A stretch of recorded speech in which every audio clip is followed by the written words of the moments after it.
रहे हैं the India news. मैं आज रोहतास जिला के सबसे बड़े प्रखंड दिनारा में मैं आया हूं, जहां पर कि राष्ट्रीय जनता दल का कार्यालय है।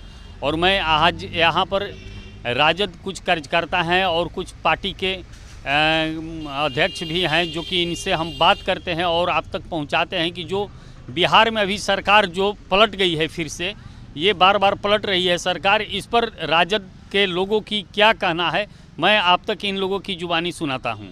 सर आप बताइए, बिहार में जो सरकार अभी पलट गई कल फिर से, जो कि पहले भी पलटी हुई थी, तो इस पर आप क्या विचार? इस पर विचार तो हमारे माननीय नेता जो तेजस्वी प्रसाद यादव हैं, उन्होंने प्रेस मीडिया में अपने विचार को व्यक्त कर दिए हैं। नीतीश कुमार कल भी मेरे लिए आदरणीय थे, आज भी हैं, परसों भी रहेंगे।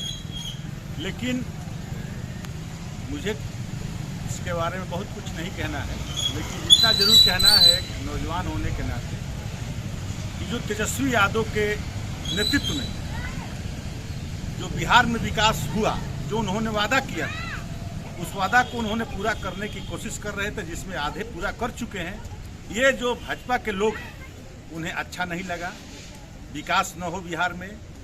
जो छात्रों के, नौजवानों के, मेहनतकश जो किसान हैं, उनकी बात को अनसुना किया जाए और ईडी और सीबीआई के डर से कुछ ऑफिसर्स और कुछ माननीय मुख्यमंत्री जी को विश्वस्त जो मंत्री हैं, जो ईडी और सीबीआई का छापा उनके दरवाजे तक पहुंच चुका था, उससे बचने के लिए उन्होंने घुटना टेकने का काम किया। और पूरे देश में बिहार का एक अलग पहचान माना जाता था, लेकिन ये व्यक्ति माननीय नीतीश कुमार जी उस विश्वसनीयता को समाप्त कर दिए।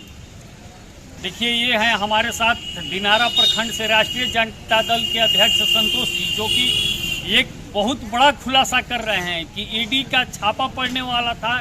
जो जदयू के लोग हैं या कुछ अफसर हैं जो उन लोगों से मिले हुए हैं, लेकिन इनके डर से भाजपा में जाकर वो लोग मिल गए, राजद का दामन छोड़ करके इसलिए मिल गए कि हमारे यहाँ छापा नहीं पड़े। आइए मैं आगे की बात मैं और लोगों से बताता हूँ। आप सर बताइए कि जो अभी चुनाव अभी तो दूर है, लेकिन लोकसभा नज़दीक है चुनाव, तो आप उस पर क्या विचार रखेंगे कि जो अभी सरकार पलट गई फिर से, जो कि पहले भी पलट कर आपके साथ मिली थी लेकिन अभी पलट गई, तो इस पर क्या विचार करेंगे?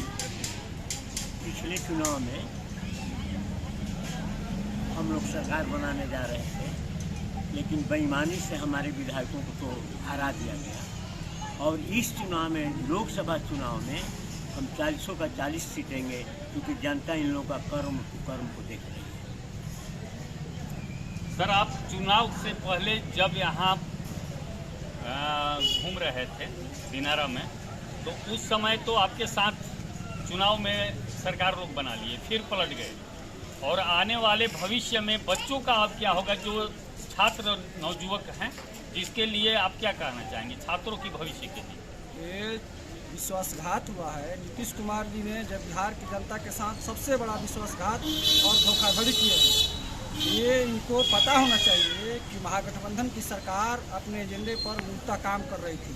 शिक्षा, स्वास्थ्य, रोजगार के सवाल पर मजबूती से काम हो रहा था, और इन्होंने इनके नेताओं पर भाजपा के द्वारा सीबीआई और ईडी लगा करके, डरवा धमका करके ये इनको भाजपा में लाया गया, और एक कर्पूरी ठाकुर के सामाजिक न्याय के नेता बनते हैं और उनके चेला बनते हैं। तो सामाजिक न्याय में कर्पूरी ठाकुर कभी सांप्रदायिक शक्तियों के सामने घुटना नहीं टेके। वे हमेशा, भाजपा के लोग कर्पूरी ठाकुर को हमेशा गलियाए हैं और उनको सत्ता से बेदखल किए हैं और उनको जलील किए हैं बिहार के अंदर। और किस आधार पर ये कर्पूरी ठाकुर के सामाजिक न्याय की बात करते हैं नीतीश कुमार जी? और यह भाजपा को मजबूत करने का उनका कार्यक्रम है। फिर भी हम लोग महागठबंधन के लोग इनके धोखाधड़ी और विश्वसनीयता के खिलाफ हम लोग बड़ा आंदोलन करेंगे, और आंदोलन के बल पर 2024 का चुनाव होगा। 2024 में जो चुनाव होगा उसमें आप कितनी सीट ला सकते हैं, क्या आप उम्मीद रखते हैं? 2024 के चुनाव में 400 सीट हम बुलाएंगे, और विधानसभा चुनाव में भी अकेले लड़ हम दिखा दिए हैं। यदि बेईमानी नहीं हुई होती 17 सीटों पर, तो अकेले सरकार तेजस्वी यादव बना दिए रहते।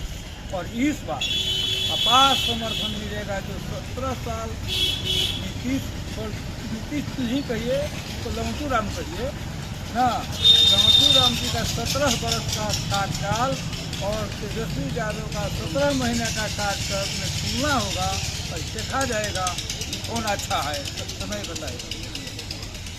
देखिए ये हमारे साथ जुड़े हुए हैं जो नीतीश कुमार का एक नया नाम आज चालू हो गया, लंगटू राम, जो कि पलटू चाचा लोग कहते थे, आज लंगटू राम भी हो गए मुख्यमंत्री नीतीश कुमार। आगे क्यों? कुछ ना कुछ तो कमियां है मुख्यमंत्री में। आइए मैं सुनता हूं क्या लोग कहते हैं यहाँ। आप अपना नाम बतलाइए सर। आबिद हुसैन।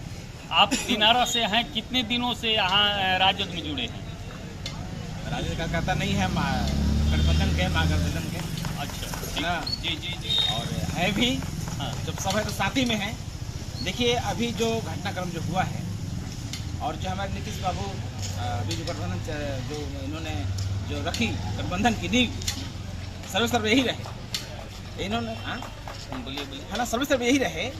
अब ये भाजपा जो ये हमारे इन लोगों की जो लॉबी है, गुजरात लॉबी है, अब तो लगा कि अब ये नीतीश जो हैं अब ये अब हमारे सत्ता में चली जाएगी, है ना। तो इनको ये पलटे हैं नहीं पलटे उतनी हम लोग नहीं जानते बारीकी से, लेकिन हमारा ये दिल कहता है ना, कि ये जो गरीबों के लिए, दबे कुचलों के लिए जितना उन्होंने कुर्बानी दिया और जो इन्होंने कदम उठाया, है ना, और नीतीश बाबू जो अभी जनगणना के माध्यम से जो हम लोगों को बतलाया कि नहीं हमारी कितनी भागीदारी होनी चाहिए, है ना, ये उन लोग खटक रही है बात। इनको हैक करके हम तो कहते हैं कि इनको किडनैप करके, है ना, हाथ गोड़ बांध के वहाँ पर बैठाया गया। मीडिया से लोग दूर रखा जा रहा है। मीडिया ऐसा हम लोग समझते हैं, इतनी जनता मूर्ख नहीं है, उनका जनता सब समझ रही है ना, कि ये उनको मैंने किसी तरह से मतलब उनको दबाकर और भय दिखाकर और उनको ले जाकर जबरदस्ती, है ना, हम दिल ये कहता है कि ऐसा कर